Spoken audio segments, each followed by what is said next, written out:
அரவக்குறிச்சி அருகே அமைந்துள்ள அருள்மிகு பழனி ஞான தண்டாயுதபாணி சுவாமி திருக்கோயிலில் சித்ரா பௌர்ணமியை முன்னிட்டு சிறப்பு பூஜை நடைபெற்றது.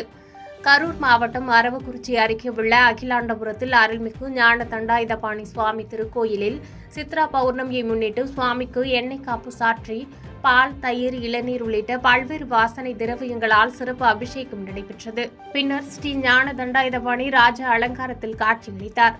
சிவாச்சாரியார் உதிரி பூக்களால் நாமாவளிகள் கூறிய பிறகு பல்வேறு சிறப்பு பூஜை மற்றும் 18 சித்தர்கள் சிறப்பு வழிபாடு நடைபெற்றது. இந்த நிகழ்ச்சியில் கரூர், கோவை, ஈரோடு உள்ளிட்ட பல்வேறு மாவட்டங்களிலிருந்து ஏராளமான ஆன்மீக பக்தர்கள் ஆலயம் வருகை தந்து சுவாமி தரிசனம் செய்தனர். மேலும் நள்ளிரவு 18 சித்தர்களின் சிறப்பு யாக பூஜை நடைபெற்ற நிலையில் திருக்கோயில் சார்பாக பக்தர்களுக்கு இரவு அன்னதானம் வழங்கப்பட்டது.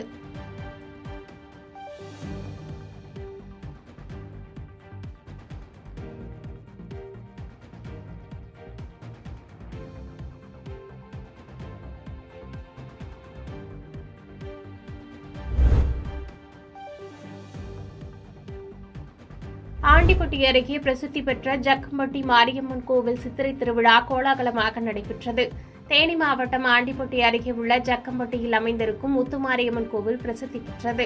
இக்கோவிலின் முக்கிய திருவிழாவான சித்திரை திருவிழா கடந்த 15ஆம் தேதி கொடியேற்றத்துடன் தொடங்கிய நிலையில் 9ஆம் நாள் நிகழ்வாக முத்துமாரியம்மன் சிங்கமுக வாகனத்தில் எழுந்தருளி ஜக்கம்பட்டி நகர் பகுதி முழுவதும் வீதி உலா வரும் நிகழ்ச்சி நடைபெற்றது.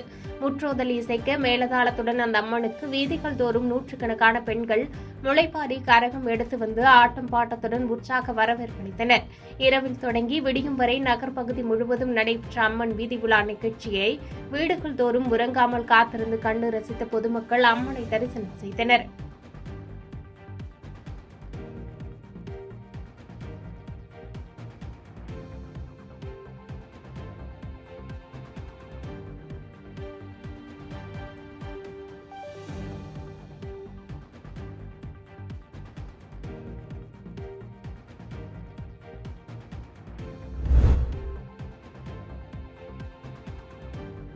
சித்ரா பௌர்ணமி திருநாளையொட்டி குற்றாலத்திற்கு மேல் அமைந்துள்ள செண்பகதேவி அம்மனுக்கு பொங்கல் வைத்து பக்தர்கள் சிறப்பு வழிபாடு நடத்தினர். தென்காசி மாவட்டம் குற்றாலத்திற்கு மேல் வனத்துறை பகுதியில் அமைந்துள்ள செண்பகதேவி அம்மன் கோயிலில் சித்ரா பௌர்ணமியை முன்னிட்டு பக்தர்கள் கோயில் முன்பு பொங்கலிட்டு சிறப்பு வழிபாடு நடத்தினர். மேலும் இதில் மிக முக்கியமான நிகழ்ச்சியான ஔவையார் அம்மனுக்கு கொழுக்கட்டை செய்து படைகளிட்டு சாமியை வழிபடும் நிகழ்ச்சியும் வெகு விமர்சையாக நடைபெற்றது. இந்த நிகழ்ச்சியில் 500க்கும் மேற்பட்டோர் கலந்து கொண்டு சுவாமி தரிசனம் செய்தனர்.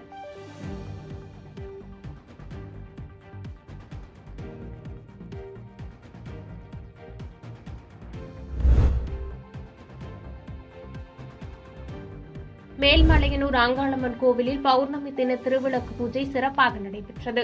பிரசித்தி பெற்ற மேல்மலையனூர் அங்காளம்மன் திருக்கோயிலில் ஒவ்வொரு மாதமும் பௌர்ணமி தினத்தில் இந்து சமய அறநிலைத்துறை சார்பில் 108 திருவிளக்கு பூஜை நடைபெறுவது வழக்கம்.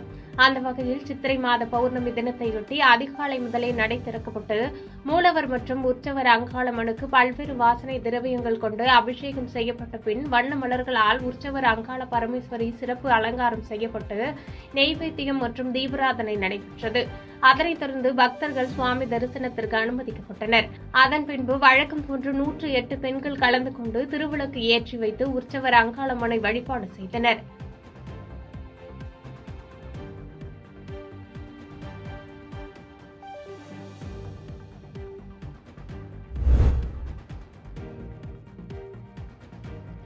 ஒசூர் ஸ்ரீ பிரத்யங்கரா தேவி திருக்கோயிலில் சித்ரா பௌர்ணமி சிறப்பு பூஜை நடைபெற்றது.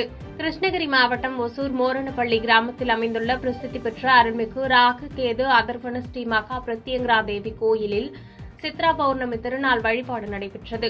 இதனையொட்டி திருக்கோயிலில் உள்ள மூலவர் பிரத்யங்கரா தேவிக்கு சிறப்பு அபிஷேக அலங்காரங்களுடன் ஆராதனைகளும் மங்கள ஆர்த்தியும் நிறைவேற்றப்பட்டன. பின்னர் சிறப்பு யாகம் நடத்தப்பட்டு மிளகாய் வத்தல் உள்ளிட்ட திரவியங்களை கொண்டு யாகசாலையில் சிறப்பு வழிபாடு நடைபெற்றது. இதைத் தொடர்ந்து ராகு கேது பரிகார பூஜைகள் நடைபெற்றது. இதில் ஏராளமான பக்தர்கள் பங்கேற்று அம்மனை தரிசித்து வழிபட்டனர்.